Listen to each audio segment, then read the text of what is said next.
Para la pregunta uno, asumimos que la varianza de la población es desconocida, ya que esto rara vez se conoce en el mundo real. En lugar de eso, la estimamos a partir de la muestra que tenemos. Em, bueno, además el cálculo del intervalo de confianza para la media, utilizamos la distribución t-student. Esto por lo dicho anteriormente, ya que estamos usando la varianza a partir de la muestra. Acá cargamos los datos. Acá filtramos para que job title sea igual a software engineer y en esta parte calculamos la media del salario y la desviación estándar del salario.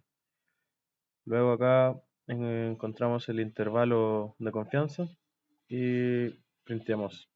Nos da que el intervalo de confianza para el salario promedio de los ingenieros de software es este rango de acá. Y como 113.000 está dentro de ese rango, podemos asegurar con un 95% de confianza que el salario promedio de los ingenieros de software es alrededor de este número. Y acá lo hacemos con 100 datos más. Em, el tamaño del intervalo de confianza se reduciría. Esto debido a que como el tamaño de la muestra aumenta, la estimación de la media se vuelve más precisa, lo que se refleja en un intervalo de confianza más pequeño. Sin embargo, si es que 113.000 estuviera dentro de ese intervalo, se podría seguir afirmando con el mismo porcentaje de confianza que 113.000 el salario está dentro del salario promedio. En la pregunta 2, lo primero que hay que hacer es dividir los datos de los ingenieros en dos grupos. Aquellos ingenieros de software que tienen 3 o más años de experiencia y aquellos que tienen 3 años, menos de 3 años de experiencia. Entonces acá hacemos esto, lo filtramos y creamos las variables más 3 y menos 3. Y para realizar esta pregunta asumimos heterocedasticidad, que significa que se permitió que la variable en los salarios fuera diferente para los software engineers con 3 o más años de experiencia y aquellos con menos de 3 años de experiencia. Esta suposición puede ser razonable en el contexto, ya que es posible que la variabilidad en los salarios sea diferente para los individuos con diferentes niveles de experiencia.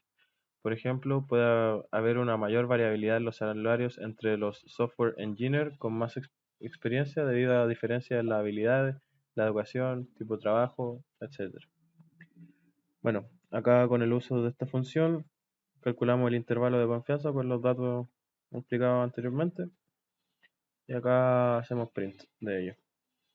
Bueno, y nos da este rango, este intervalo, y como 65.000 está dentro del intervalo de confianza, nuevamente podemos asegurar con un 95% que la diferencia media de los salarios de los ingenieros de software que tienen menos y más de 3 años de experiencia es alrededor de 65.000.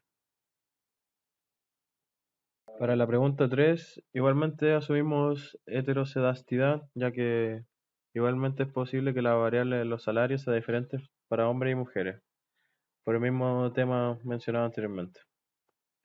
Primero, necesitaremos filtrar los datos para obtener solo las filas del trabajo, donde el trabajo es Senior Software Engineer. Esto lo hacemos acá, donde Job Title debe ser Senior Software Engineer. Y luego los dividimos para hombres y mujeres de acuerdo al sexo. Y finalmente usamos la función ICE 2 medias hetero para calcular el intervalo de confianza. Y lo imprimimos. Nos da este rango intervalo de acá. Y como 20.000 está dentro del intervalo de confianza, nuevamente podemos asegurar con un 95% de confianza que la diferencia de media de los salarios de ingenieros de software masculino y femenino es alrededor de 20.000 pesos. Para la pregunta 4 vamos a utilizar la función contraste de dos medios. Esta función realiza un test de hipótesis para la diferencia de media de dos grupos independientes. Se asume que las varianzas de los dos grupos pueden ser diferentes y se asume nuevamente heterocedasticidad. Bueno, vamos a definir nuestra hipótesis de la siguiente manera. La hipótesis nula, o H0, es de que la media del salario de las mujeres que son Senior Software Engineer es igual a la media del salario de los hombres con el mismo título. Y nuestra hipótesis alternativa es que la media del salario de las mujeres con título Senior Software Engineer es menor a la media del salario de los hombres con el mismo título. Entonces, primero acá filtramos desde los datos donde se tenga que es un Senior Software Engineer y que sea hombre o mujer. Luego los separamos de acuerdo a eso, mujeres y hombres. Calculamos la cantidad de mujeres, la media y la desviación estándar para las mujeres y para los hombres. Luego acá hacemos uso de la función contraste de dos medias, como se dijo, y obtenemos el contraste, la región crítica y el p-valor. Los imprimimos y estos son los resultados obtenidos. Estos resultados indican lo siguiente, que el contraste sea menos 6,7 aproximadamente y este valor se encuentra en la región crítica, que es cualquier valor menos que 1,6 tanto tanto. La región crítica es el conjunto de valores para los cuales rechazaríamos la hipótesis nula. En este caso, cualquier valor del estadístico contraste que sea menor que 1,6 caería en la región crítica. El p-valor es extremadamente pequeño, mucho menor que el nivel de significancia de 0,05 que fue declarado acá. Y por lo tanto rechazamos la hipótesis nula.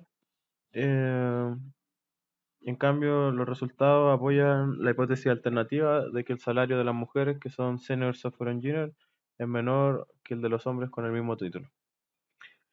El p-valor es la probabilidad de obtener un resultado al menos tan extremo como el observado, asumiendo que la hipótesis nula es verdadera. Un p-valor muy pequeño indica que es muy poco probable obtener estos resultados si la hipótesis fuera verdadera. Por lo tanto, un p-valor pequeño es una evidencia fuerte en contra de la hipótesis nula.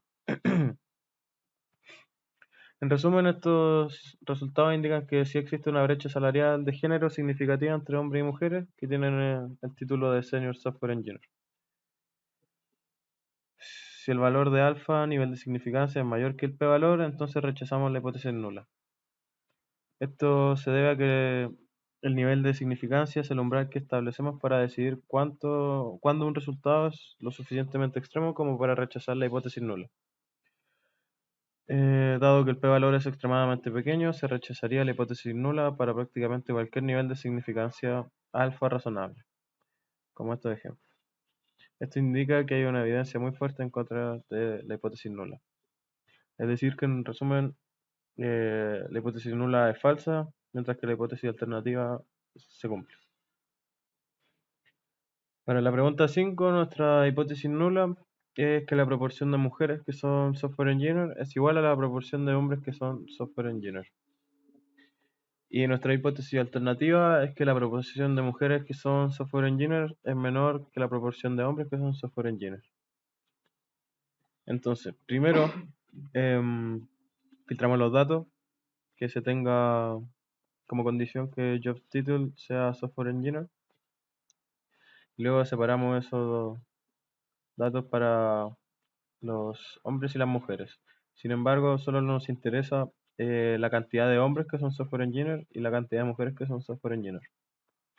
Entonces acá obtenemos la proporción, que sería la cantidad de hombres sobre todos y la cantidad de mujeres sobre todos.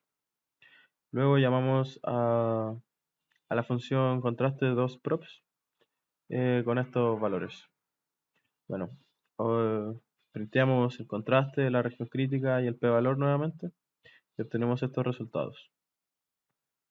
Bueno, como el valor estadístico de contraste cae en la región crítica y el p-valor es menor y realmente mucho menor que el nivel de insignificancia, rechazamos la hipótesis nula.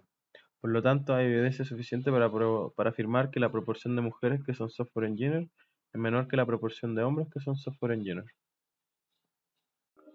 Bueno, finalmente para la pregunta 6, como hipótesis nula, tenemos de que la proporción de mujeres con educación superior es mayor o igual a 0,5. Y nuestra hipótesis alternativa es que esta proporción es menor a 0,5.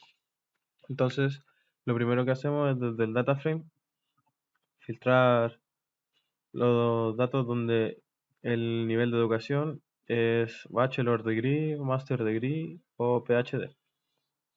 Y luego filtramos nuevamente el data frame tal que el género sea mujer y calculamos la proporción de esto. Entonces, luego llamamos a la función contraste unprop con estos datos y imprimimos los resultados de contraste, región crítica y p-valor nuevamente.